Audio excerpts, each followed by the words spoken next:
y'all, what is going on? Thanks so much for tuning in. Welcome to the channel. I'm Deborah. This is Purusha Intuitive, and we are doing your weekly reading. I was gonna say love reading. Maybe this is about love for you guys. Yay to love. I love love. It's my favorite. But legit, it doesn't have to be about love.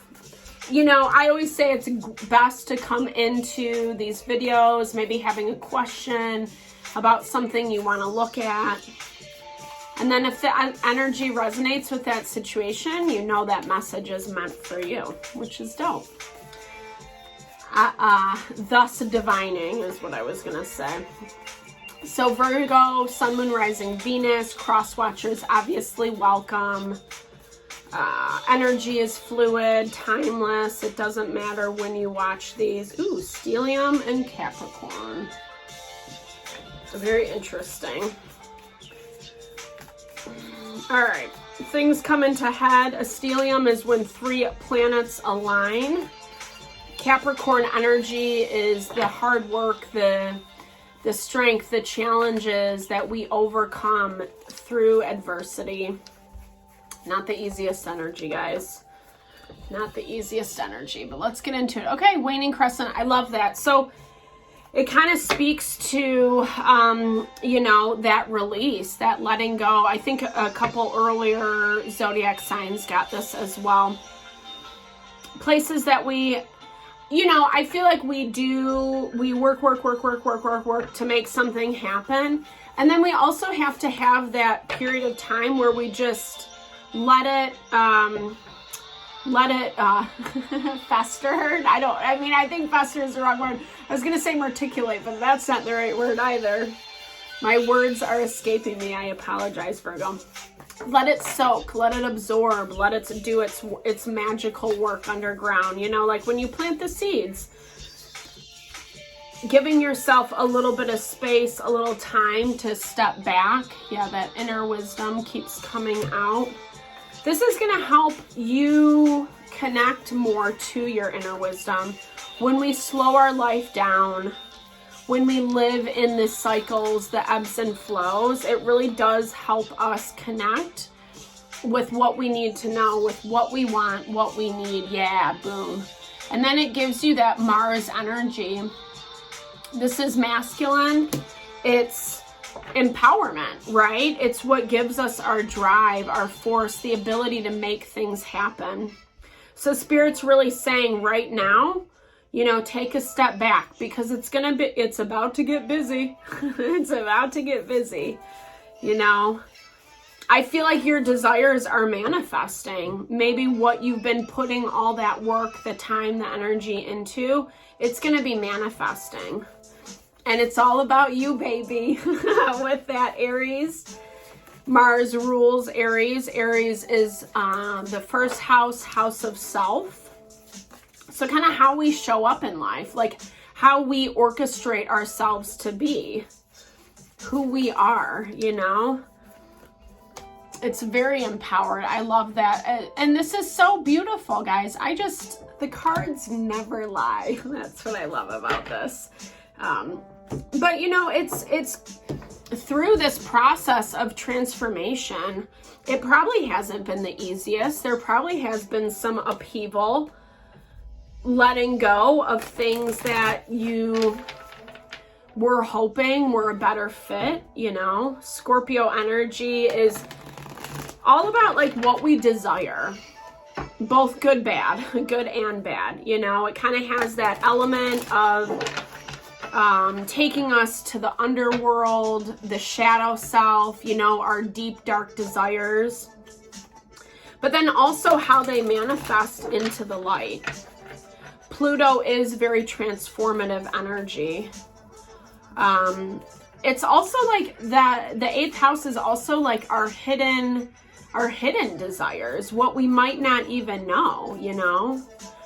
It can be really hard to be locked in this energy of constantly chipping away at our goals, making things happen, especially when we're not really seeing the results. There might be a little bit of energy around like wanting to give up. Oh, love. There's our love. Wanting to give up. So maybe someone new comes in for you guys. I love that. If you're single Virgos. I got sidetracked in that little head of mine. Okay, Two of Pentacles. So I feel like, yeah, so love's in the air, you know. If you're already happily partnered, this can just be love with yourself. There is a call to kind of put yourself out there. You might be juggling a lot right now, have a lot on your plate, i.e. where that Mars energy comes into play. But make sure you're taking time to play and have fun, you know. Two of Pentacles, like I said, it's a lot when we have a bunch of stuff going on and we kind of have to juggle, you know, the mundane, the nitty gritty. But this is that energy of put yourself out there, have some fun, enjoy life. Ace of Cups is also like the pure potential of love, you know. And like I said, love doesn't always have to be romantic, obviously. You know, it's self-love. It's love for those that are around us. Gratitude, appreciation. But, you know, I think taking time out of the day for that also helps, right? Something's being taken for granted. With the Hierophant, you know, I mean, I usually view that as like a family tradition card. It deals with religion, authority, spirituality. Don't take it for granted, guys. Don't miss the opportunities. And this is actually, I'm hearing it as like, don't miss the opportunities, especially if you're like, you get that intuitive insight, like, oh, I gotta go here today, like right now. If that's what you feel, do that, because this is gonna pop up. And you have the ability to hear, like, I think, well, I haven't said this yet, but in the other videos, we just entered Pisces season. It's an incredibly intuitive sign. Excuse me. It's an incredibly intuitive sign, meaning it's easier to tap into that feeling, into that, you know, sensing, the intuition, the downloaded messages, channeling, however you understand it. It's all under the same umbrella. Dreams, you know. Weird. Sorry, I just had a little message come through, but not for you guys. For me. All right, so Page of Cups. Yeah, so 2 pages on the board. It's like, I'm hearing this like, yeah, I want this. Yeah, I would love new love. Yeah, I would love, you know, but not really putting yourself out there, you know. Getting too lost in, gosh, dude, 2 pages, 2. So getting too lost. And these are like the least fun 2s out of the deck. So this is like getting lost in the grunt and grind, you know, not really making time and energy for yourself, like I was saying, for the other things. Maybe you're really struggling with like bringing in a partner or putting yourself out there. Yeah, the desire's there, the intention's there, but maybe you haven't really met anyone that you're vibing with. It kind of just feels a little like, meh. I love that phrase. Yeah, so it's making you really emotional. You're probably connecting with that person that's coming in your dream world, in your intuitive world, the spirit world, more, and you can feel it. I feel like you can feel it, you sense it, you know it's there, but like actually in the day-to-day reality, it's like it just completely escapes you. Because you get lost in all this other stuff. Okay, but there is some block. So for maybe this person is just not ready yet. And that's part of it. I always feel like, especially in relationships, even if we don't know the person, in my opinion, everything's connected. Look up quantum physics, unified field. That's kind of where my mentality is at. So when we open ourselves up to receive, so will this other person. you know, who is attached to this Five of Swords energy. Okay, but so they're they're the ones that are taking it for granted. Maybe they're afraid. That's what I'm hearing. They're afraid. They're being too analytical, too practical. It could be a Gemini, Libra, Aquarius with that Queen of Swords energy. They're doubtful. Maybe you guys were supposed to run into each other. Maybe this person already knows you and stalks you a little bit. And stalking in a friendly way. Like social media stalking is what I'm talking about. Which I think pretty much everyone does nowadays. Thank God for the internet. But this is basically that value of, like, I feel like they don't see the practicality behind it. Maybe they've tried in other relationships. Maybe they thought past lovers were like you. Maybe they're uncertain as to whether, like, you'll actually be the real deal, is what I'm hearing. But they're still playing around with it. They might not be making movement towards you right yet, but I still feel like it keeps coming back to them. It keeps coming back to them. Yeah, but this is Knight of Cups energy. So, I don't know. The desire's there, the intention's there, but not really the follow through, unfortunately. So, yeah, I think you just kind of have to be, I don't know, maybe you need, like I said, maybe you need to be the one who puts yourself out there. If you know who I'm talking about, this is always a good tactic. I don't know if this is bad that I'm saying this, but, you know, just like strategically put yourself like in their environment.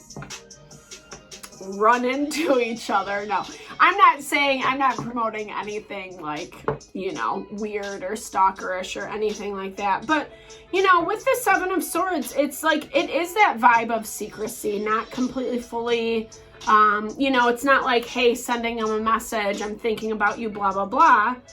But it's making yourself known in this regard, especially with that Page of Rods, Page of Wands energy. You know, this is kind of like putting yourself out there. Like I said, making yourself known that you're around, that you're available, you know, standing across the room, staring into their eyes, that type of vibe. Yeah. I feel like it actually helps them. I feel like it helps them get out of this funk.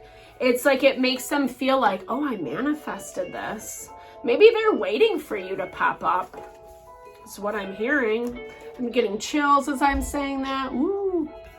Because energy, okay, so it's like too much stagnancy. Like things are being lost. Yeah. There's too much going on. Work is getting in the way. Let me think about this. Do I really want to reach out to the person? Do I really want to get back into something like this? Etc.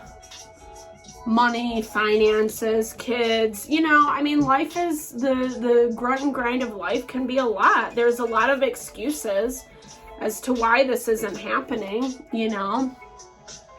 But I feel like if you do kind of put yourself out there, in one way or another, the communication's coming in. I love this for you, Virgo. This is so special. Yeah, I love. So this is basically saying that communication is going to come through about love, and it's going to be incredibly empowering. This is like power couple vibe. I wonder why this person's so hesitant. Let's look. Fear, I'm hearing fear. Fear of the unknown for sure. Fear that it's not as good as what they want it to be. Woundings from the past. Yeah, money, independence. I feel like this is not only their independence, but they might be intimidated by your independence, is what I'm hearing, yeah. And maybe kind of liking that freedom. They might have been in relationships a lot.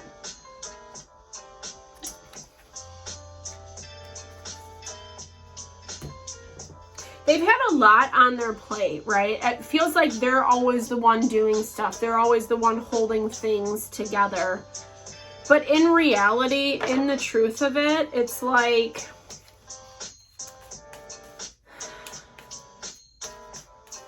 I don't know. I feel like it is a little bit of safeguarding.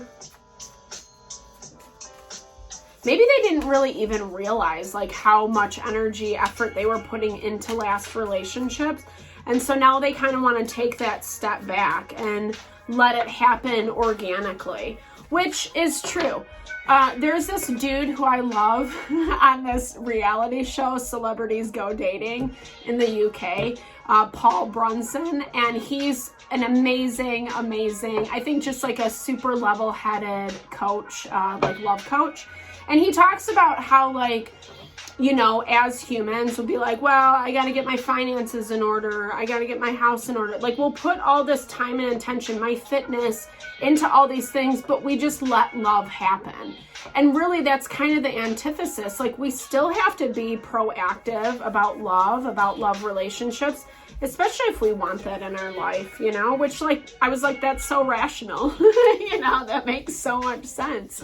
But I think when we're dealing with matters of the heart, especially old stuff that can be very painful, that can make us feel very blocked, defensive, on guard, you know, it is hard to open up to that potential, to that possibility. But yeah, so there is some toxicity from the past. So that toxicity is actually bringing in new life.